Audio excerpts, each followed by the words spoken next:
तो कुछ लोगों को समझ में आया नहीं है।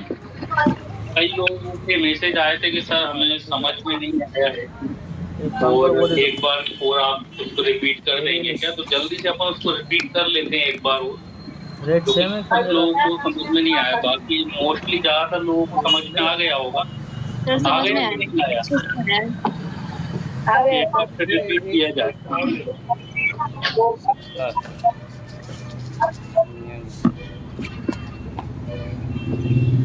अभी आप लोग म्यूट रखें। नमस्कार। और साहब अभी भी कुछ लोगों के म्यूट नहीं है। बस एक आपसे भी हेलो, और मैं बोल रहा था कि क्लास सर आगे के लिए कंटिन्यू कर दो, सर रिकॉर्डिंग वीडियो कर लेंगे वो लोग। हाँ सर रिकॉर्डिंग वीडियो देख सकते हैं, सभी अवेलेबल है, मैंने देखी है सर। रिकॉर्डेड वीडियो है अवेलेबल? हाँ सर अवेलेबल है सर, रिकॉर्डेड है, देख सकते हैं। तो ये जो नए लोग हैं इन लोगों को आप बताइए ना कि कहाँ से ये लोग देख पाएंगे रिकॉर्डेड वीडियो।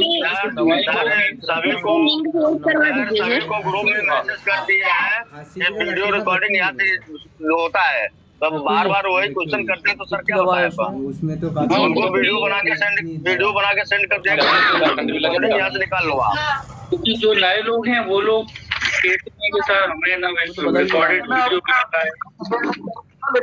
सबको सब उपलब्ध करा दिए सर वीडियो बना। भाई इसमें ऑप्शन होता है लाइव क्लासेस का, रिकॉर्डिंग का, दो का ऑप्शन होता है। अब रिकॉर्डिंग में जाके देखिए जी। वशिष्ठ जी तो इसी पे चलिए, तो आप लोग जिन लोगों को समझ में ना आया हो वो प्लीज रिकॉर्डेड वीडियो देख लें। वो जो पुराने स्टूडेंट्स हैं उनसे कांटेक्ट कर लें, वहां से देखेंगे, है ना, तो आप समझ जाएंगे। अपन आगे शुरू कर लेते हैं। इन शॉर्टली एक बार बता देते हैं, ठीक है ना, इन शॉर्ट जल्दी से, फिर अपन आगे शुरू करेंगे, आगे का देखेंगे। देखिए हमने कल जो पढ़ा था वो पढ़ा था ब्लास्टुलेशन और गेस्टुलेशन। एक्चुअली ब्लास्टुलेशन क्या होता है हमने वो भी बताया था। ब्लास्टुलेशन का मतलब क्या हुआ कि मौजूदा तक के बनने की प्रोसेस, है ना, मीन्स फर्टिलाइजेशन से एक फर्टिलाइज हुआ। प्रमोद कुमार जी म्यूट करें, प्रमोद कुमार जी म्यूट करें। भूपेंद्र दुबे जी, सभी लोग आप प्लीज म्यूट रखें। देखिए रमेंद्र कुमार जी,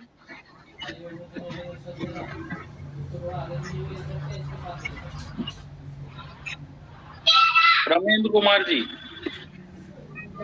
सर जी अपनी साइड से म्यूट कर दो।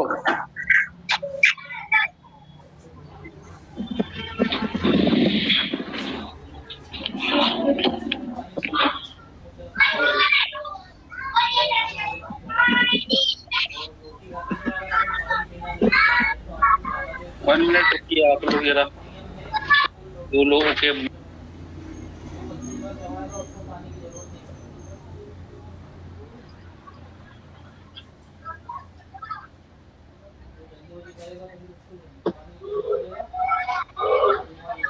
प्रमोद कुमार गुप्ता पढ़ने दो यार हमको।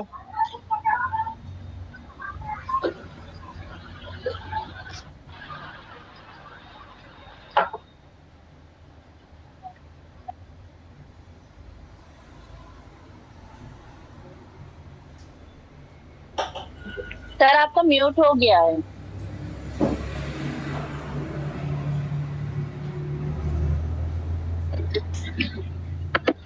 चलिए, रमेंद्र कुमार जी को बाहर ही कर दिया है क्योंकि वो ऐसे सुनते नहीं है। कुछ स्टूडेंट्स ऐसे हैं, उनसे कितना ही बोलते रहो ऐसा लगता है। प्रमोद कुमार गुप्ता भी है सर, प्रमोद कुमार गुप्ता। चलिए, बाकी अब जिनको लोगों के भी अनम्यूट देखेंगे सबको म्यूट कर देंगे। देखिए प्लीज आप लोग सभी शांत रहें। लास्ट क्लास में मतलब कल हमने पढ़ा ब्लास्टुलेशन और gastrulation.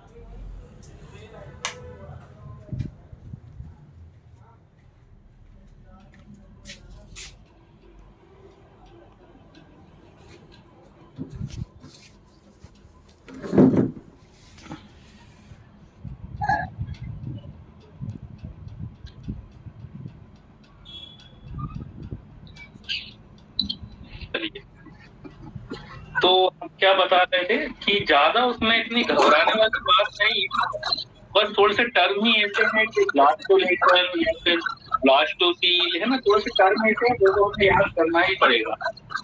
Sign Mansuri ji please आप म्यूट करिए। तो वो टर्म तो हमें याद एज इट इज वैसे ही करने पड़ेंगे, इंग्लिश में ही करने पड़ेंगे, और इंग्लिश में ही टर्म याद किए जाए तो ज्यादा बेटर है एज अ मेडिकोस। तो जल्दी से देखते हैं कि क्या हमने देखा था। सबसे पहले हमने देखा था कि फर्टिलाइज होता है, एक फर्टिलाइज हुआ है ना, एग क्या है, ये फर्टिलाइज जब एग हो जाता है, ठीक, तो फर्टिलाइज एग से मोरिला तक के बनने की प्रोसेस, मोरिला तक के बनने की प्रोसेस को हम क्या बोल रहे थे, ब्लास्टोलेशन। ये था हमारा ब्लास्टोलेशन।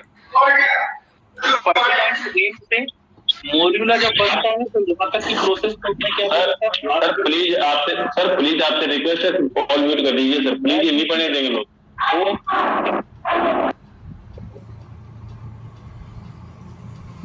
चलिए ऑल म्यूट कर दिए हैं। तो फर्टिलाइज एग से मोरिला तक के बनने की प्रोसेस, मोरिला हम क्या बता रहे थे कि देखिए जल्दी से, क्विक रिवाइज, बिल्कुल इसमें इतना ज्यादा दिमाग या वैसे देखने की चीज है नहीं है, इसमें कुछ समझ में ना आए, है ना। ये फर्टिलाइज एग था। अब ये फर्टिलाइज एग हुआ क्या था, ये दो पार्ट में डिवाइड हो गया था, ठीक है ना, इस तरह से दो पार्ट में डिवाइड हो गया, दोनों के अपने अपने न्यूक्लियस थे। जब ये दो पार्ट में डिवाइड हो रहा था तब हम इसे क्या बोल रहे थे, क्लीवेज। क्या हो रहा है, क्लीवेज हो रहा है। क्लीवेज का मतलब क्या था कि एक सेल का दो सेल में डिवाइड होना। अब आगे चल के क्या हुआ, यही सेल फिर कितने पार्ट में डिवाइड हो गई, 4 पार्ट में डिवाइड हो गई, ठीक है ना। फिर यही सेल आगे चल के क्या हुआ, 8 पार्ट में डिवाइड हो गई, इस तरह से इसके 8 पार्ट हो गए थे, ठीक है ना। 8 पार्ट के बाद क्या हुआ, फिर इसके 16 पार्ट हो गए, और जब 16 पार्ट हो जाते हैं तब हमें सेल इस तरह से क्या गुच्छों के रूप में दिखाई दे रही थी। इसके अंदर हमें सेल्स क्या दिखाई दे रही थी, जैसे कि कोई गुच्छा बना हुआ हो, और ये 16 सेल्स को हम क्या बोल रहे थे, मोर्यूला। इसी 16 सेल्स को हमने क्या बोला था, मोर्यूला। और ये मोर्यूला, जब तक ये मोर्यूला बन जाता है ना, मतलब फर्टिलाइज एग से जब ये मोर्यूला बन गया तब यहाँ तक की जो स्टेज थी वो थी ब्लास्टोलेशन। इस स्टेज को हम बोल रहे थे ब्लास्टोलेशन। देन अब क्या था कि मोर्यूला बनने के बाद, जब मोर्यूला बन जाता है उसके बाद हमने बताया था कि ये क्या होता है, अब गेस्टुलेशन की प्रोसेस। गेस्टुलेशन में क्या होता है, ये जो सेल्स थी ये अरेंज होती हैं, ये क्या होती हैं, अरेंज होगी, और साथ में क्या होंगी, यहाँ से वहां जाएंगी। मतलब क्या होगा, इसमें माइग्रेशन होगा। माइग्रेशन मतलब एक जगह से दूसरी जगह जाना। तो कहाँ जा रही थी, कुछ सेल तो इसके आउटर बॉर्डर पर चली गई थी, ठीक है ना। आगे हमने क्या देखा, कुछ सेल कहाँ चली गई, इसके आउटर बॉर्डर पर चली गई। जब ये आउटर बॉर्डर पर गई थी तब हमने इसको क्या बोला था, ट्रोपोब्लास्ट बोला था। ये हमारी ट्रोपोब्लास्ट सेल थी। कुछ सेल्स क्या हो गई थी, इस तरह से साइड में जाके अरेंज हो गई थी, है ना, और यहाँ पर एक केविटी बना ली थी। इस केविटी को हम क्या बोल रहे थे, ब्लास्टोसील। इस केविटी को हमने क्या बोला था, ब्लास्टोसील। अब ट्रोपोब्लास्ट तो एज इट इज वैसी ही थी। लास्ट तक हमने देखा कि ट्रोपोब्लास्ट में कोई भी फिर अरेंजमेंट देखने को नहीं मिला। लेकिन ये जो अंदर वाली सेल थी इसे हम क्या बोल रहे थे, इनर सेल बोल रहे थे। ये इनर सेल में हमने क्या देखा कि इनर सेल अब फिर से रीअरेंज होती है। किस तरह से रीअरेंज हो रही थी कि वो दो लाइनों में इस तरह से अरेंज हो गई, ठीक है ना। इसे हम क्या बोल रहे थे, एमनियोटिक डिस्क बोल रहे थे, कि दो लाइन में अरेंज हो गई, ठीक है ना। अब क्या हुआ था, ये जो ऊपर वाली लाइन थी इसे हमने क्या बोला था, एपिब्लास्ट बोल दिया, ये एपिब्लास्ट थी। नीचे वाली जो लाइन थी ये क्या थी, हाइपोब्लास्ट सेल थी। हाइपो मतलब नीचे, एपी मतलब ऊपर। देन अब हमने क्या देखा था कि एपिब्लास्ट सेल अपनी संख्या को बढ़ाएगी और इस तरह से क्या बनाएगी, एक कैविटी बनाएगी। ऊपर वाली कैविटी को हम एमनियोटिक कैविटी बोल रहे थे। इसी तरह से नीचे भी एक कैविटी बन रही थी जिसे हम क्या बोल रहे थे, इसे हम बोल रहे थे यॉर्क कैविटी। यॉर्क कैविटी, ठीक है ना। एपिब्लास्ट सेल जो थी वो क्या बना लेती है, वो बना लेती है एक्टोडर्म। हमने कल बताया था ना कि 3 जो है लेयर बन रही थी, है ना। एक लेयर कौन सी थी हमारी, एक्टोडर्म, एक थी हमारी मीजोडर्म और एक थी हमारी एंडोडर्म। तो 3 तरह की यहाँ पर हमें लेयर देखने को मिली थी। तो एपिब्लास्ट सेल क्या बना रही थी, एक्टोडर्म बना रही थी। हाइपोब्लास्ट सेल क्या बना रही थी, एंडोडर्म बना रही थी। और बीच में एक और लेयर बन जाती है, इस लेयर को हम क्या बोल रहे थे, मीजोडर्म। और ये 3 लेयर मिलके ही फिर आगे चल के क्या करती है, पूरे ह्यूमन बीइंग का डेवलपमेंट करती है कि किस तरह से ह्यूमन बीइंग का डेवलपमेंट होता है, ठीक है ना। जैसे हमने बताया था एक्टोडर्म, एक्टोडर्म जो सेल होती है वो स्किन को बनाती है और हमारे नर्वस सिस्टम को बनाती है। देन एंडोडर्म, एंडोडर्म जो होती है वो एपिथेलियम टिश्यू बनाती है, जो हमारे एपिथेलियम टिश्यू रहते हैं। देन रेस्पिरेटरी सिस्टम को बनाती है, डाइजेस्टिव सिस्टम को बनाती है ना, एक्सक्रीटरी सिस्टम को बनाती है। कौन सी लेयर? Endoderm layer. और जो मीजोडर्म लेयर जो हमारी बनी थी, है ना, वो बनाती है बाकी का अब जितना भी स्ट्रक्चर्स बचेगा, रेसिडुअल जो चीजें होती हैं, जैसे कि स्केलेटल हुआ, हमारा बोन हुआ, हमारे कनेक्टिव टिश्यू हुए, ये सब हमारी मीजोडर्म लेयर बनाती है। तो इस तरह से फिर ह्यूमन बीइंग का क्या होता है? डेवलपमेंट होता है 3 लेयर से मिलके। तो हमारा मेन जो एम था आप लोगों को बताने का, ये जो ब्लास्टोलेशन और गैस्ट्रोलेशन के थ्रू, तो मेन एम था कि हमें ये पता होना चाहिए कि हमारी 3 लेयर होती है। सबसे पहले ह्यूमन का जब डेवलपमेंट होता है तो 3 मेन लेयर्स होती हैं, एक्टोडर्म, मीजोडर्म और एंडोडर्म। और इन 3 लेयर से ही पूरे ह्यूमन बॉडी का फिर क्या होता है? निर्माण होता है ना, धीरे धीरे, जिसको हम डेवलपमेंटल एनाटॉमी भी बोल सकते हैं, ठीक है ना, या फिर डेवलपमेंटल ऑर्गन भी हम इसको बोलते हैं कि अब किस तरह से डेवलपमेंट होगा। तो यहाँ तक की कहानी जो थी ये इतना हमें पता होना चाहिए, है ना। बाकी फिर आगे का जो है वो आपके अब सिलेबस में है नहीं, और हम जो है सिलेबस से ज्यादा दूर जाने का सोच भी नहीं रहे हैं कि अब जो है हर मंथ का डेवलपमेंट आपको बताया जाए, ठीक है। अब क्या होता है, हर मंथ पे क्या होगा, ये जो 3 लेयर्स रहेंगी ये अलग अलग तरह से डेवलप करेगी, ठीक है। अब थोड़ी सी हम अप्लाइड पर आ जाते हैं आगे। आज की क्लास का जो है वो है थोड़े से अप्लाइड या क्लिनिकल कोरिलेशन।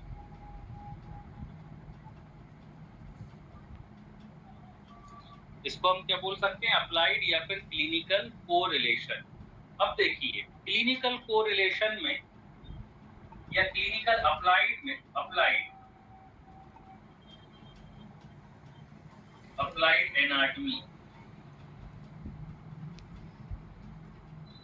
अब अप्लाइड एनाटॉमी में क्या हो सकता है? सबसे पहले एक्टोपिक प्रेगनेंसी,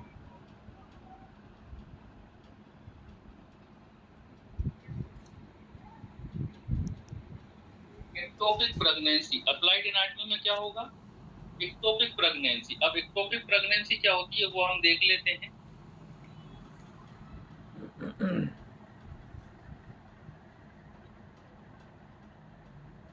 देखिए एक्टोपिक प्रेगनेंसी का मतलब होता है, हमने बताया था ये हमारा क्या है? यूट्रस है, ठीक है ना। इस तरह से हमने ये बताया ये हमारा क्या है? यूट्रस।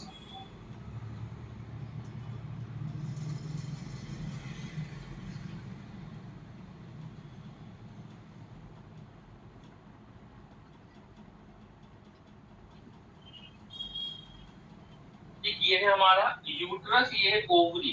अब हमने बताया है ना फर्टिलाइजेशन हम पढ़ चुके हैं। फर्टिलाइजेशन में हमने क्या बताया था कि ओवरी से ओवा रिलीज होगा। ये ओवा कहाँ आ जाता है? हमारे एम्प्यूला वाले रीजन में। ये क्या है? एम्प्यूला। एम्प्यूला हम किसे बोल रहे थे? ये जो फेलोपियन ट्यूब होती है, फेलोपियन ट्यूब का थोड़ा सा ब्रॉड पार्ट होता है, इस ब्रॉड पार्ट को हम बोलते हैं एम्प्यूला। और यहीं पर क्या आता है? स्पर्म आएगा। इस एम्प्यूला में ही आके फ्यूजन होता है, ये भी हम देख चुके हैं। अब फ्यूजन होने के बाद क्या होगा? जब यहाँ पर फ्यूजन हो जाएगा तो हमारी सेल डेवलप होने लगेगी यहाँ, ठीक है ना। कुछ दिनों के बाद लगभग 7 days, 7 to 10 days, 7 to 10 days लगते हैं। 7 to 10 डेज के बाद क्या होगा?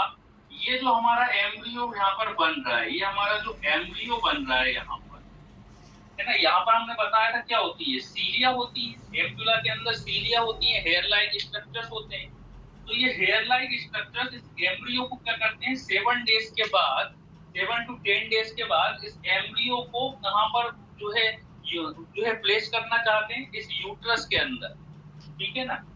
तो ये क्या आने लगता है? यहाँ पर इस तरह से आने लगेगा, फेलोपियन ट्यूब में आ जाएगा। तो फेलोपियन ट्यूब से कहाँ आ जाएगा? ये यूट्रस में आ जाएगा, ठीक है ना। तो यहाँ तो सीलिया के थ्रू आ जाएगा। और फेलोपियन ट्यूब में क्या होते हैं? इस तरह से पेरिस्टाल्टिक मूवमेंट होते हैं, है ना। पेरिस्टाल्टिक मूवमेंट समझते हो तरह के जो मूवमेंट्स होते हैं इसे हम क्या बोलते हैं, वेव चलना। तो पेरिस्टाल्टिक मूवमेंट्स होंगे। इस पेरिस्टाल्टिक मूवमेंट्स के थ्रू एम्ब्रियो कहाँ पर आके प्लेस हो जाता है, एम्ब्रियो हमारे यूट्रस में आके प्लेस हो जाता है। अब क्या होगा, हम पढ़ रहे हैं एक्टोपिक प्रेगनेंसी। अब एक्टोपिक प्रेगनेंसी क्या होती है, यदि ये फर्टिलाइज एग यहीं पर डेवलप करने लगे, ठीक है ना, मतलब वो यहाँ पर प्लेस ना हो पाए और यहीं पे आके ये क्या करने लगे, डेवलपमेंट इसका यहीं पर होने लगे, ठीक है ना, ये यहीं पर बढ़ने लगे एम्ब्रियो। तब इस तरह की प्रेगनेंसी को कहाँ पर डेवलप होने लगी, यहीं डेवलप होने लगी, वो यहाँ पर प्लेस ही नहीं हो पा रही। तो इस तरह की प्रेगनेंसी को हम क्या बोलेंगे, एक्टोपिक प्रेगनेंसी। और जब किसी को एक्टोपिक प्रेगनेंसी रहेगी तो सीधी सी बात है, इसमें हमें क्या क्या सिम्टम्स देखने को मिलेंगे। सिम्टम्स आप लोग बता ही सकते हैं। सिम्टम्स क्या देखने को मिलेंगे, सीवियर पेन, सीवियर पेन देखने को मिलता है, ठीक है ना, सीवियर पेन रहेगा, नोजिया वोमिटिंग रहेगी, nausea and vomiting, nausea and vomiting देखने को मिलेगा, सीवियर पेन देखने को मिलेगा, और साथ में वेजाइनल ब्लीडिंग भी देखने को मिल सकती है। Bleeding from vagina, bleeding from, ये तीन मेन सिम्टम्स हमें एक्टोपिक प्रेगनेंसी में देखने को मिलेंगे। सबसे मोर प्रेमिनेंट जो है, प्रोमिनेंट सिम्टम जो है सीवियर पेन। फीमेल को जो है बहुत ही ज्यादा सीवियर पेन होगा। तो सीवियर पेन क्यों होगा आप यहाँ पर समझ सकते हो, क्योंकि क्या है कि वो यहीं पर एम्पुला के अंदर ही डेवलपमेंट होने लगा है, फीटस यहीं पर बढ़ रहा है। एम्पुला की वॉल को क्या करेगा, वो कंप्रेस करेगा, है ना, उसको दबाएगा, और यहाँ पर इतना स्पेस रहता नहीं है, इसकी इलास्टिसिटी इतनी रहती नहीं है कि यहाँ पर वो डेवलप हो सके। और पहली बात देखें कि यहाँ पर ये डेवलपमेंट का जो है प्लेस है भी नहीं, डेवलपमेंट का प्लेस क्या है, बॉडी ऑफ यूट्रस। तो इस तरह की प्रेगनेंसी को हम बोलेंगे एक्टोपिक प्रेगनेंसी।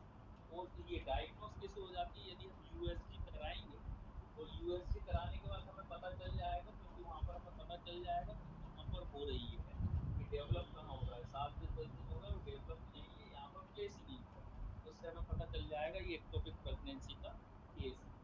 ट्रीटमेंट की बात करें तो इसका एक ही ट्रीटमेंट है, ठीक है ना। ट्रीटमेंट इसका एक क्या है कि हमें DNC करना पड़ेगा, DNC, DNC एंड होता है ये, है ना, कुछ लोग इसको DNC बोल देते हैं, DNC, DNC ये नहीं है, DNC नहीं होता, ये होता है डी एंड, AND एंड वाला DNC। इसका फुल फॉर्म क्या होता है, dilatation and curative, dilatation and curative.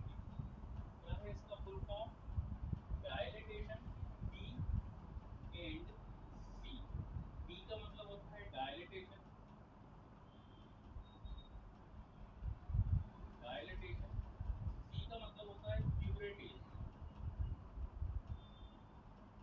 Curative, dilatation and curative. इसके अंदर करते क्या है ना, तो ये डायलिटेशन और क्यूरेटिव कब किया जाएगा, एक्टोपिक प्रेगनेंसी में किया जाएगा। मींस हमें इसके अलावा और कोई ऑप्शन ही नहीं रहता, ठीक है ना। अब डायलिटेशन और क्यूरेटिव में क्या कर रहा है, एक तरह से हम अबॉर्ट करवा रहे हैं, ये अबॉर्ट करवाने की प्रोसेस होती है कि जो भी यहाँ डेवलप हो रहा था उसको हमें अबॉर्ट करवाना पड़ेगा।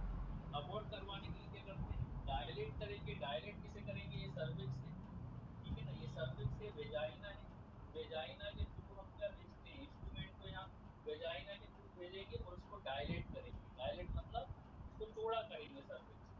और क्या कर लेंगे, क्यूरेटिव, क्यूरेटिव का मतलब होता है खुरचना, है ना, कोई भी चीज खुरच के निकालना, खुरच के निकालना मतलब क्यूरेटिव। तो यहाँ पर हमने इंस्ट्रूमेंट भेजा, और इंस्ट्रूमेंट को हम कहाँ पर भेजेंगे, यहाँ एम्पुला तक। तो एम्पुला से इसको खुरच खुरच के क्यूरेटिव कर करके इस फीटस को हम क्या करेंगे, बाहर निकाल देंगे।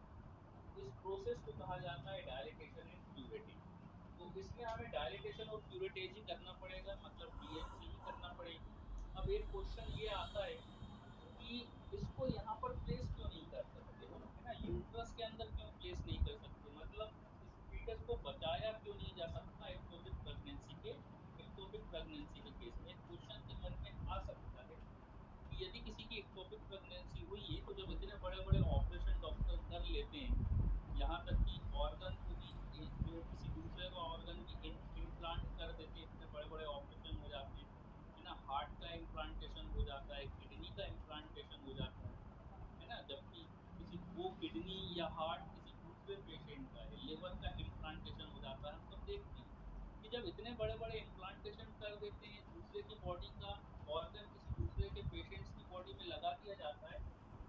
तो इम्प्लांट यहाँ क्यों नहीं कर सकते, है ना। ये तो बिल्कुल एक सिंपल सी प्रोसीजर होनी चाहिए कि इसको उठा के यहाँ पर इम्प्लांट कर दिया जाए। तो ऐसा क्यों नहीं किया जा सकता, डीएनसी क्यों किया जाएगा यहाँ पर? तो इसका आंसर सुन लीजिए। एक्चुअली क्या होता है कि इसे हम इम्प्लांट यहाँ इसलिए नहीं कर सकते, इसकी सर्जरी करके हम इसको एम्ब्रियो को इसलिए नहीं बचा सकते, बिकॉज ऑफ यदि एक इम्प्लांट करने के लिए एक सिंपल सा आप दिमाग लगाइए कि यदि हम इम्प्लांट करेंगे तो इम्प्लांट करने के लिए हमें कोई ना कोई इंस्ट्रूमेंट का यूज करना पड़ेगा, है ना। कोई भी इंस्ट्रूमेंट हमें यहाँ पे डालना पड़ेगा और इंस्ट्रूमेंट के थ्रू हम क्या करेंगे, उसको उठा के यहाँ पर इम्प्लांट करेंगे, मतलब उसको टच करना पड़ेगा, इंस्ट्रूमेंट को वहां तक ले जाना पड़ेगा और इंस्ट्रूमेंट के थ्रू ही वहां पर उठाना पड़ेगा। अब एक्चुअली क्या होता है कि ये अभी बिल्कुल छोटा सा एक नया जीवन है, अंकुरित है ये तो अभी, है ना। एक अंकुरित बीज है, इसको आप इतना समझ सकते हैं। मतलब अभी तो ये शुरुआत हुई है एक नए जीवन की। ये इतना ज्यादा सेंसिटिव होता है, ये जब एम्ब्रियो के अंदर जब ये होता है ना, तो ये इतना ज्यादा सेंसिटिव है कि यदि हम बाहर से कोई इंस्ट्रूमेंट इसको लगाएंगे तो वैसे ही डेड हो जाएगी ये वैसे ही मर जाएगा। क्योंकि आप सोच सकते हो कि जो 9 महीने के बाद जो बच्चा न्यूबॉर्न बेबी होता है ना, थोड़ा सा आप अंदाजा लगाइएगा कि जो न्यूबॉर्न बेबी होता है वो तो 9 मंथ की लाइफ जी के आ चुका है अभी बाहर। जब वो इतना सॉफ्ट होता है, वो इतना कोमल होता है ना, कितना कोमल होता है बिल्कुल। जो न्यूबॉर्न बेबी अभी अभी जस्ट डिलीवर्ड हुआ है ना, उसको आप लोगों ने देखा होगा कितना सॉफ्ट होता है, कितना उसमें डेडिकेट रहेगा, है ना, कितना उसमें सॉरी डेलिकेट रहेगा, मतलब सॉफ्ट सा नाजुक सा रहेगा। जबकि वो तो 9th मंथ अपना कंप्लीट करके आ चुका है। अभी इसको तो सिर्फ 7 से 10 दिन ही हुए थे या 15 दिन ही हुए हैं इसको तो अभी। तो आप ये सोच सकते हैं, कंपेयर कर सकते हैं, जब वो इतना जो है हम कह सकते हैं वीक होता है, इतना सॉफ्ट होता है, तो ये कितना सॉफ्ट रहा होगा। ये तो अभी नया जीवन शुरू ही हुआ है। और यदि हम इसको कोई भी इंस्ट्रूमेंट लगाएंगे इम्प्लांट करने के लिए, तो ये वैसे भी क्या हो जाएगी, इसकी डेथ हो जाएगी, वो जीवित रह ही नहीं सकती। यही कारण है कि हमारे पास कोई ऑप्शन नहीं रहता, हम इसको इम्प्लांट नहीं कर सकते। हमें डीएनसी करके एक ही ऑप्शन है कि अब यहाँ पर बढ़ रहा है तो वो माँ के लिए खतरा हो सकता है, क्योंकि वो जीवित तो वैसे भी रहेगा नहीं, जैसे जैसे बढ़ेगा वो डेथ हो जाएगी इसकी यहाँ पर, क्योंकि न्यूट्रिशन भी इसको यहाँ नहीं मिलेगा और यहाँ पर इतना स्पेस भी नहीं है कि वो 9th मंथ तक ग्रोथ कर सके, तो वो तो वैसे भी उसको मरना ही है। तो इससे क्या होगा, मदर की लाइफ को भी तो जो है डेंजर रहेगा। तो डीएनसी करके क्यों ना इसको बाहर ही निकाल दिया जाए। ठीक है, तो इसलिए यहाँ पर कभी भी हम इस एम्ब्रियो को बचा नहीं सकते हैं यदि इक्टोपिक प्रेगनेंसी का केस फेल हो। क्यों नहीं बचा सकते वो अपन ने देख लिया। तो इसे हम बोलते हैं अप्लाइड एनाटमी, इक्टोपिक प्रेगनेंसी। अब बात कर लेते हैं हम ट्विंस की जल्दी से कि ट्विंस का क्या सिस्टम रहेगा। अब बात करते हैं हम अप्लाइड विद ट्विंस। ट्विंस का मतलब होता है, आप लोग जानते हैं ट्विंस मतलब दो बच्चे, दो एम्ब्रियो। अब देखिए ट्विंस जो है वो दो तरह के होते हैं, दो तरह के ट्विंस देखने को मिलते हैं। एक होता है हेट्रोजाइगोटिक, हेट्रोजाइगोटिक, एक होता है हेट्रोजाइगोटिक, दूसरा होता है मोनोजाइगोटिक। दो तरह के ट्विंस हमें देखने को मिलते हैं, एक हेट्रोजाइगोटिक ट्विंस होता है, एक मोनोजाइगोटिक ट्विंस होता है। तो ये दोनों ट्विंस किस तरह के होते हैं इसको भी जल्दी से हम देख लें।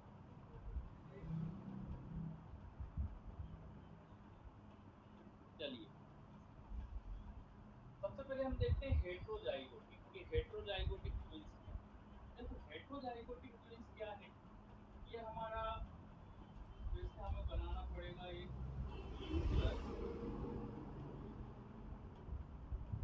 हेट्रोजाइगोटिक ट्विंस को समझने के लिए।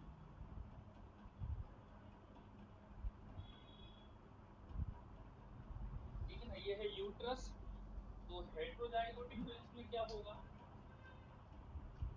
देखिए हमें पता है ओवरी, एक ओवरी से क्या होता है, एक ओवर रिलीज होता है। एक मंथ क्या होगा, मान लो ये हमारी लेफ्ट ओवरी है, तो एक मंथ लेफ्ट ओवरी से ओवर रिलीज हो रहा है, फिर अगले मंथ किससे होगा, राइट ओवरी से होगा, फिर नेक्स्ट मंथ लेफ्ट ओवरी से होता है, फिर नेक्स्ट मंथ राइट ओवरी से होता है। तो इस तरह से जो है अल्टरनेट करके फीमेल में हर एक ओवरी से एक एक मंथ एक ओवा रिलीज होता है। बट कभी कभी क्या होता है कि दोनों ओवरी एक एक ओवर रिलीज कर देती है, जरूरी नहीं होता। कभी कभी किसी केसेस में है ना 100 प्रेगनेंसी है तो 100 प्रेगनेंसी में कभी एक आध प्रेगनेंसी में क्या देखने को मिलता है कि एक ओवा इस ओवरी ने रिलीज कर दिया, लेफ्ट ओवरी ने, और एक ओवा राइट ओवरी ने रिलीज कर दिया, मतलब दो ओवर रिलीज हो गए, है ना। दोनों ओवरी ने एक एक ओवर रिलीज कर दिया। कैसे रिलीज कर दिया वो हम जानते ही हैं कि एफएसएच जो है, एफएसएच क्या करता है, फॉलिकल्स को सिलेक्ट करने का काम करता है। मेंस्ट्रुअल साइकिल में हम पढ़ चुके हैं। तो वो एफएसएच दोनों ओवरी पर जाकर एक्शन कर देता है ना, किसी किसी कंडीशन में। तो यहाँ से भी हो गया एक ओवर रिलीज, यहाँ से भी एक ओवर रिलीज हो गया। अब ये दोनों ओवर कहाँ आ जाएंगे, फेलोपियन ट्यूब के अंदर आ गए, यूरी दोनों ओवर को कैच कर लेगी। अब यहाँ पर हम जानते हैं स्पर्म तो कई सारे होते हैं, ठीक है ना। स्पर्म क्या है, कई सारे हैं, मिलियन में स्पर्म होते हैं, एक स्पर्म तो होता ही नहीं है। तो क्या होता है, एक स्पर्म यहाँ जाके इस ओवा को जो है फ्यूज कर देगा, एक स्पर्म यहाँ जाके इस ओवा को फ्यूज कर देगा, ठीक है ना। तो यहाँ पर हमें क्या देखने को मिला, यहाँ पर हमें ये देखने को मिला दो क्या थे, ओवा थे, दो अलग अलग ओवा थे और दो अलग अलग स्पर्म थे। तो अब क्या होगा, यहाँ भी एक जाइगोट बन जाएगा, यहाँ भी एक जाइगोट बन जाएगा, दोनों जगह क्या बन गया, एक एक जाइगोट बन गया, क्या हुआ? ठीक है ना। दोनों जगह फ्यूजन हो गया। अब क्या होगा, ये यहाँ पर एक प्लेस हो जाएगा, यहाँ पर आके दूसरा जाइगोट प्लेस हो जाएगा। तो यहाँ पर क्या होने लगे, दो जाइगोट हमें देखने को मिले, एक जाइगोट ये बन गया, एक जाइगोट ये बन गया, दो जाइगोट देखने को मिले। इस तरह की जो ट्विंस होते हैं, इस तरह की जो प्रेगनेंसी होती है, इसको बोलते हैं हेटेरोजाइगोट। हेटेरो का मतलब होता है अलग अलग, हेटेरो वर्ड कहाँ पर यूज करते हैं, अलग अलग जो होता है, जो डिफरेंस होता है। तो यहाँ पर हमें अलग अलग देखने को मिला है, एक ओवरी ने एक ओवर रिलीज किया था, दूसरी ओवरी ने एक ओवर रिलीज किया था, और अलग अलग स्पर्म। तो इस तरह की प्रेगनेंसी को हम क्या बोलते हैं, हेटेरोजाइगोटिक प्रेगनेंसी। इस तरह की जो प्रेगनेंसी होती है, हेटेरोजाइगोटिक जो प्रेगनेंसी होती है, यहाँ पर क्या होता है, हो सकता है एक इसमें मेल हो दूसरा फीमेल हो, है ना, ऐसा भी देखने को मिलेगा। हो सकता है दोनों ही मेल हो सकता है दोनों फीमेल हो, एक मेल हो सकता है दूसरा फीमेल हो सकता है। ऐसा क्यों, क्योंकि ओवा अलग अलग था, दोनों का ओवा अलग था, तो दोनों के स्पर्म भी अलग अलग थे। तो हो सकता है, मान लो ये मेल फीमेल क्यों हो सकते हैं, क्योंकि मान लो देखो, मेल होना पूरा का पूरा डिपेंड करता है स्पर्म के ऊपर, हम अच्छे से जानते हैं, क्योंकि वाई क्रोमोसोम जो कहाँ है, स्पर्म में है ना। वो एक में तो वाई क्रोमोसोम होता ही नहीं है, तो ये तो हम बचपन से जानते हैं। तो हो सकता है जो यहाँ तो एक्स क्रोमोसोम था, तो यहाँ पर जो स्पर्म आया था वो अपने साथ वाई क्रोमोसोम लेकर आया था, ये जो स्पर्म था अपने साथ वाई क्रोमोसोम लेकर आएगा। तो इससे जो जाइगोट बनेगा वो क्या हो जाएगा, मेल हो जाएगा, ठीक है ना। अब यहाँ पर देख लेते हैं, यहाँ पर मान लो जो स्पर्म आया था वो अपने साथ क्या एक्स क्रोमोसोम्स लेकर आया कहाँ सी है? और उठने के बाद कहाँ से क्या सूखी था, केबल का मारा? ऑलरेडी है ही मेल, तो यहाँ पर जो बनेगा वो क्या बन जाएगा, फीमेल हो जाएगा। तो आप समझ पा रहे होंगे यहाँ पर अलग अलग क्यों हो जाता है, एक मेल हो सकता है, एक घबराहट फीमेल हो चक्कर ऐसा सकता तो नहीं है? है, या हो सकता है यहाँ भी वाई हो दूसरे क्रोमोसोम्स के साथ, तो दोनों मेल हो जाएंगे, दोनों फीमेल भी कैसे हो जाएंगे। चक्कर भी आ तो रहा यहाँ भी एक्स जो मेल था वो हाथ वो बताओ। एक्स लेकर आया था, यहाँ भी जो है वो एक्स लेकर आया था, तो दोनों फीमेल हो सकते हैं। तो यहाँ पर कुछ भी देखने को मिल सकता है, दोनों मेल देखने को मिल सकते हैं, दोनों फीमेल देखने को मिल सकते हैं, या फिर एक मेल एक फीमेल चाइल्ड देखने को मिल सकता है। तो इसे हम क्या बोलते हैं, हेटेरोजाइगोटिक, दो अलग अलग स्पर्म, दो अलग अलग ओवा। आप अच्छे से समझ गए होंगे हेटेरोजाइगोटिक क्या होता है। खूब तेज अब आया था बात बुखार? करते हैं मोनोजाइगोटिक। देखिए अब हल्का मोनोजाइगोटिक फुल्का सा, मतलब मैं इंदौर गया 2-3 दिन थक गया था, तो थकान के बाद से मोनोजाइगोटिक में क्या कल होता है, रात को आ गया था और आज जो दोपहर में। मोनोजाइगोटिक होती है, तो यहाँ फिर से हम एक बना लेते हैं, पहले डेंगू हुआ था, ये है इससे हमारा पहले यूट्रस, हाँ? इसके पहले डेंगू हुआ था अभी ये 8-10 फेलोपियन दिन, ट्यूब, ये फिर ओवरी, वो ठीक हो गया। ठीक उसके है। बाद अब कमजोरी देखिए थी, यहाँ पर थकान क्या थी। होगा, अभी 2-3 दिन यहाँ से मैं पर क्या इंदौर गया देखने ना, को मिलेगा, तो काफी थकान हो गई। कल रात को आधी बुखार आ गई थी, आज दिन में भी बुखार आ गई। डेंगू जब हुआ था तो कितने दिन की दवा लिए थे? जब तो 9-10 दिन कंटिन्यू चला था इलाज, बॉटल वगैरह लगती थी 3 टाइम 2-2 बॉटल। आपकी बात तो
सुन के अपने से फील करता जो जो चीजें आप बता रहे हो मेरे पास में बाकी सब ऐसा लग रहा आस भाई आस थकान इतनी ज़्यादा जैसे भी वो पूरा दिन थकान पूरा दिन का रात में तो मैं गाड़ी चला जाऊँ वहाँ से तो मान लो 10 अभी ये दवा गोली लो 3 दिन बाद में एक बार वो दिखाएंगे फिर क्या है, मैं कल सीहोर जाने वाला हूँ, 7-8 दिन में सीहोर आऊँगा। ये सर फिर एक सप्ताह की दवा एक साथ ले लो। और मैं ये बोल रहा था कि मेरे को बुखार है ना, मतलब उतरती नहीं, जैसे कि अभी गोली दवाई वगैरह ले लूँ उतर जाएगी, फिर थोड़े दिन बाद जैसे मैं फिर थकान हुई फिर बुखार आ गया। शिवर से आओगे कब? 5-7 दिन आगे में जाएंगे। एक सप्ताह की दवा गोली ले लो। ऐसा वो बॉटल वगैरह जो नंबर 1 वाला है ये भी अपना एक ह्यूमन बीइंग का फॉर्मेशन करने लगे। तो इसमें क्या हुआ, इसे हम बोलते हैं मोनो। मोनो का मतलब होता है एक ही, मोनो मतलब एक। तो मतलब एक का क्या मतलब हुआ, एक ही एक और था, इसमें दर्द की गोली नहीं लिख रहा हूँ मैं, सुसाइड था, दर्द की गोली खाना ठीक नहीं है अभी। यही क्या हुआ था, फ्यूजन हुआ था। दर्द थोड़ा बहुत तो एडजस्ट कर लो। अलग-अलग पार्ट में दर्द तो करता ही हूँ, हमेशा ही रहता है दर्द तो। वो बुखार खत्म होने के साथ साथ दर्द बंद हो जाता है। Monozygotic twins. अच्छा, अब इसमें क्या होता है, ये एक सप्ताह की दवा ले लो और एक सप्ताह बाद आओगे ना जब एक बार इसमें दोनों के सेक्स सेम देते हैं, ये याद रखना। बट उतना मायने नहीं इसमें रखता, कभी भी उसमें सेक्स कमजोरी तो कोई डिफरेंट हो ही नहीं बुखार सकती से है। यदि तकलीफ है। मोनोजाइगोटिक विटामिन टेबलेट लिख दिया मैंने। तो इसमें कभी भी सेक्स को बार-बार क्यों हो जाती है डिफरेंट नहीं सब? हो जैसे सकता। उसके लिए अपनी तो गाँव हम की भाषा में बोले तो वार्निंग करेंगे ना ये अपन 7 मेल दिन बाद है, देखेंगे पानी कुनकुना तो पियो, ये ठंडा भी मत क्या पियो। होगा, ये भी मेल ही 8 होगा, घंटा ये सोना, फीमेल हो ही नहीं सकता, बराबर टाइम से है भोजन ना। करना। मोनोजाइगोटिक में कभी भी सेक्स अलग अलग नहीं हो सकते। यदि ये फीमेल है तो इसका भी फीमेल होगा। कभी क्यों 12-1 ऐसा बजे होगा, पलार कर आप लोग समझ सकते हो ऐसा क्यों, कभी कि 2 भी बजे सेक्स अलग अलग क्यों रात नहीं में, होते कभी इसमें 7-8 बजे मोनोजाइगोटिक। कभी 9-10 बजे हेटेरो में तो अलग अलग हो सकते बट जो हैं, कारण है लेकिन उसको दोनों तो में नहीं हो सकते। प्रिपेयर करना क्यों पड़ेगा। नहीं हो सकते, अब आप समझ कारण सकते हो प्रिपेयर नहीं क्योंकि करोगे तो फिर वो तो आता रहेगा मोनोजाइगोटिक बुखार। बना 8 कैसे घंटा था, सोना, आप टाइम लोग से समझ रोटी खाना, सकते हो मिर्च मसाला कम कि खाओ, पानी गर्म एक पियो। स्पर्म था। अब बाकी स्पर्म एक के सप्ताह बाद अंदर दिखाना। मान लो एक्स ने, ये स्पर्म है, ये अपने साथ एक्स लेकर आ रहा था, है ना। इसके पास कौन सा क्रोमोसोम था, एक्स। उस ओवा के पास तो एक्स ऑलरेडी रहता ही है, ठीक है ना। इस एक्स ने इसको क्या किया था, फ्यूज किया था, तो मतलब ये क्या था, ये फीमेल, ठीक है ना। अब ये फीमेल था, अब ये दोनों अलग अलग क्यों हो जाएंगे, दो भी तो फीमेल ही रहेंगे, है ना। अलग से वाई कहाँ से आएगा, यहाँ पर वाई आ ही नहीं सकता। तो यदि मान लो ये वाई था, ये वाई था, है ना, स्पर्म के पास वाई था, तो इसने एक्स को क्या किया, फ्यूज किया, तो मतलब अब तो ये वहां पर बन रहा था, ये एक्स वाई था। अब ये आगे चल के जो एक्स वाई था, है ना, जो जाइगोट हमारे पास बना वो एक्स वाई था क्रोमोसोम, इसी के अंदर डिवीजन जब हुआ था, तो वो अलग से अब कहाँ से उसका सेक्स हो सकता है, बिकॉज ऑफ स्पर्म तो एक ही था ना, अलग तो कोई स्पर्म था ही नहीं, तो एक एक्स्ट्रा क्रोमोसोम कहाँ से आ जाएगा। तो यदि एक यहाँ से जब डिवीजन होगा तो एक मेल है तो दूसरा भी अल्टीमेटली मेल होगा, एक फीमेल है तो दूसरा भी अल्टीमेटली फीमेल होगा। अच्छा, एक चीज हम और बता देते हैं, मोनोजाइगोटिक जो हो सकता है, बिल्कुल देखने में भी सेम लगती है, बिल्कुल सेम हो सकती है। क्यों सेम हो सकती है? क्योंकि आप समझ रहे हो यहाँ, क्योंकि इस खांसी भी चल रहा है क्या? ओवा एक ही था, और वो एक बार जब फ्यूजन हुए थे तो आप ये समझ सकते हो मोनोजाइगोटिक होते हैं। तो मोनोजाइगोटिक एक्चुअली है एक ही चीज। वो तो क्या हुआ है ना, शुरुआत में जब हमने देखा था सेल तो एक ही थी ना, गोली खा लेते इसलिए दिग्गज। वो बिल्कुल सेम होते हैं, उनकी आदतें भी सेम हो सकती हैं। मोनोजाइगोटिक में क्या होता है, उनकी आदतें भी सेम हो सकती हैं। क्यों? क्योंकि ये एक ही सेल थी भाई, ये एक ही सेल थी, ठीक है। इसके अंदर वो तो आगे चल के क्या हुआ, ये अलग अलग एक ही सेल क्या हो गई, डिवाइड हो गई। सेल तो एक ही थी ना, बुखार को तेज तो नहीं जाइगोट आया तो एक ही था ना, मान लो ये डिवाइड नहीं होती अभी तो मैं एक देख ही लिया, बढ़ आगे जाती, पीछे तेज तो आया एक हो ही तो ये ह्यूमन बताओ। बीइंग होता। तो जो मोनोजाइगोटिक होते हैं वो ह्यूमन एक ही है, लेकिन उसकी प्रकृति कम पड़ गई, दूसरी जिंदगी से आकृति सो रही है। दुनिया, तो इसलिए वो देखने में भी सेम लगते हैं, उनकी आदतें भी सेम हो सकती हैं। क्योंकि जो जेनेटिक मटेरियल है, आदतें क्यों सेम रहती ये हैं लोग तो उन सीधी दोनों कौन की? है? क्योंकि इनका जो जेनेटिक मटेरियल था, है ना, वो तो सिर्फ एक ही स्पर्म और एक ही ओवा का था। तो वो जब जेनेटिक मटेरियल फ्यूज हुआ था, तो उनकी आदतें तो, उनका कैरेक्टर तो एक जैसा होगा ही ना। यहाँ तक कि कभी कभी ऐसा भी देखने को मिला है मोनोजाइगोटिक में, कि सिर्फ फिल्मों में ही नहीं होता है ना, ऐसा रियल लाइफ में भी होता है कि मोनोजाइगोटिक में ये भी देखने को मिला है, यदि एक को मारोगे दर्द दूसरे को होगा। क्यों होगा? बिकॉज ऑफ सेल एक ही है उन दोनों का, है ना। एक यदि रोता है तो दूसरा भी रोने लगता है, वो भी सेड रहेगा। एक को यदि खुशी होती है तो दूसरे को भी खुशी होने लगती है ना, बिकॉज ऑफ वो सेल एक ही है।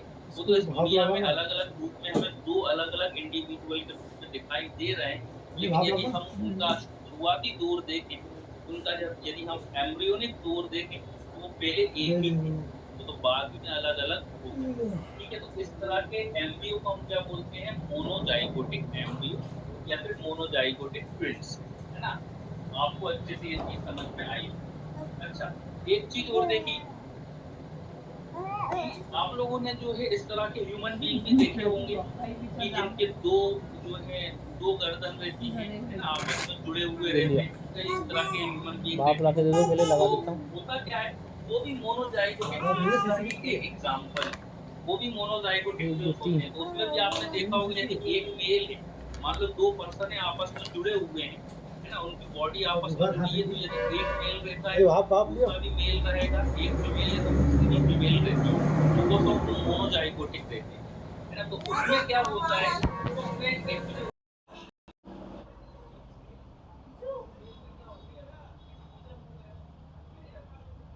लेकिन कभी कभी क्या होता है, ये डिवीजन पूरी तरह से नहीं हो पाता, है ना। ये डिवीजन कितना हो पाया, मान लो इतना ही हो पाया, डिवीजन जो है कितना हो पाया,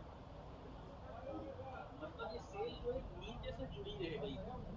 देख पा रहे हो ना आप, यहाँ पे डिवीजन हो रहा था, लेकिन डिवीजन जो है पूरा नहीं हो पाया था। अब ये क्या हुआ था, इतना डिवीजन हो गया था। अब क्या होगा, जब ये इतना डिवीजन हुआ तो ये सेल अपनी ग्रोथ करने लगेगी, एक ह्यूमन बीइंग को बनाने लगेगी, ये सेल भी अपनी एक ग्रोथ करने लगेगी, एक अपना ह्यूमन बीइंग बनाने लगेगी, लेकिन ये यहाँ से हमेशा ही जुड़े रहेंगे। तो इसीलिए ऐसा देखने को मिलता है कि कुछ पर्सन जो है जुड़े हुए रहते हैं, और ऐसे पर्सन को भी यदि हम अलग करते हैं तो दूसरे पर्सन की डेथ होने के चांसेस बहुत ज्यादा रहते हैं। आगे चल के जब किसी का जन्म हो जाता है तब क्या होता है कि चांसेस बहुत ज्यादा होते हैं कि यदि हम एक पर्सन को अलग करें दूसरे पर्सन की डेथ हो जाए, तो वो चांसेस इसके ऊपर डिपेंड करते हैं कि वो जब जुड़े हुए हैं तो कहाँ से जुड़े हुए हैं, मतलब बॉडी के किस पार्ट से जुड़े हुए हैं, कहीं उनकी आर्टीरियल सप्लाई एक ही तो नहीं है, हार्ट की आर्टीरियल सप्लाई दोनों की एक ही है।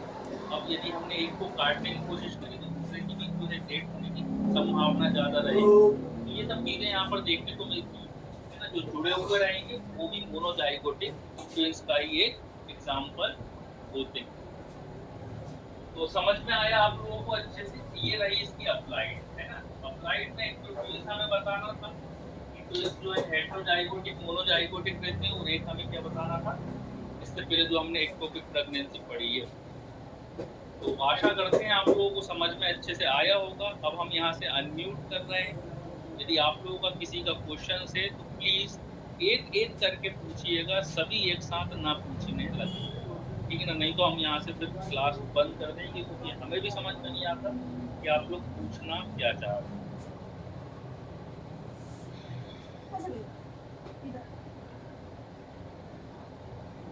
सबसे पहले मेरा क्वेश्चन है, किसी का कोई क्वेश्चन है? सर जाइगोट क्यों अलग होता है सर? जाइगोट सर मोनोजाइगोटिक में ट्विंस होता है, तो ये जाइगोट कौन सा हार्मोन की वजह से अलग होता है, और क्यों हार्मोन अलग, मतलब क्यों कराते हैं अलग?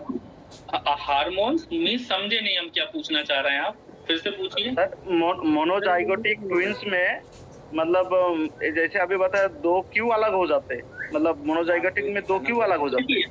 हाँ बिल्कुल, ये बहुत अच्छा क्वेश्चन है कि मोनोजाइगोटिक ट्विंस में अलग क्यों हो जाते हैं। देखिए हम जानते हैं कि सेल का डिवीजन हो रहा है, कभी कभी क्या होता है, देखिए ये रेयर कंडीशंस में, ऐसा तो है नहीं कि हर प्रेगनेंसी में ऐसा देखने को मिल रहा है, हर जो है फीमेल को ट्विंस हो रहे हैं। कभी 100-150 प्रेगनेंसी में एक आध कभी ऐसी प्रेगनेंसी देखने को मिलती है जो यहाँ पर क्या हो जाएंगे, अलग।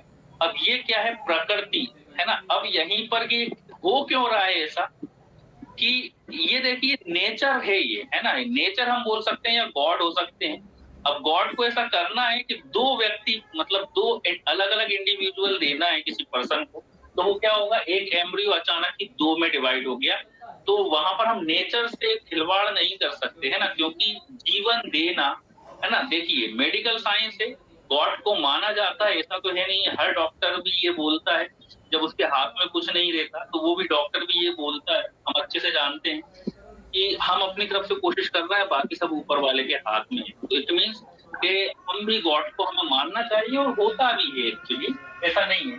तो ये ऐसा नॉर्मल प्रोसेस है ना सर, पूरा हम बोल सकते हैं कि इसके पीछे कोई साइंस नहीं है ना। अगर कोई साइंस होती, मतलब हम कह सकते हैं अननोन कॉज है ना, क्योंकि कुछ कॉज हमारे मेडिकल उसमें साइंस में हमने शुरू में बताया भी था कि कई कॉज अभी भी अननोन है कि ऐसा हो क्यों रहा है।